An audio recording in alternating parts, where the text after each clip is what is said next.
Prashant, what are you hearing as far as the budget is concern? Budget में क्या क्या हो सकता है? कि आपने कहा कि एफडीआई एफपीआई इन्वेस्टमेंट्स को बढ़ावा देने के लिए कुछ अनाउंसमेंट्स हो सकती है, और साथ में ही we can expect some tinkering with the income tax slab also so as to boost consumption. ये तो आम है. Something that you are hearing on market front, ये भी अफवाहें बहुत सारी है कि हो सकता है कि long term capital gain tax में कटौती हो, बढ़ोतरी ना हो.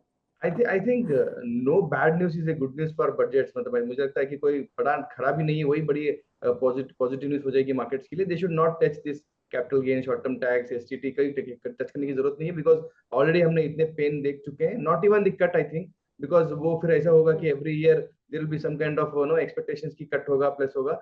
दे have maintained that no increase no चीज करने के लिए, because Indian markets structurally long term के लिए पॉजिटिव ही है. तो let that 12.5% long term tax, let it be, don't touch that. Income tax के लिए एक्सपेक्टेशन आपका और मेरा हमेशा रहता ही है कि कुछ ना कुछ तो बेनिफिट मिले. अपने अपने पॉकेट्स में अगर ज्यादा खर्चा पैसे मिलते तो हम लोग खर्चा करेंगे, तो सपोर्ट टू नो इकोनॉमिक होगा ही. बट ओवरऑल मेरे लिए सबसे लगता है कि इंफ्रास्ट्रक्चर पे हाई फोकस रहेगा ही.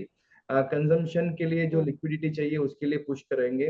मुझे लगता है कि इंटरेस्ट रेट्स जो अभी भी स्टार्ट किए नहीं है, the new governor will have his first meeting 8th or 9th of this coming month.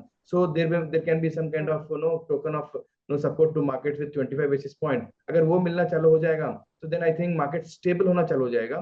But major concern again, FIs which are not listening to anyone, fundamental सुन नहीं रहे हैं, technical सुन नहीं रहे हैं, उनको बस पैसा लेके वापस जाना ही है. तो I think another 3 to 6 months FIs will obviously look towards their home country like western countries in US, until unless वहां पे अगर जो yield है एटलीस्ट 200 बेसिस पॉइंट नीचे नहीं आए, तब तक उनका मार्केट खुद उनके लिए ही अट्रैक्टिव लगेगा रादर देन इंडियन मार्केट्स.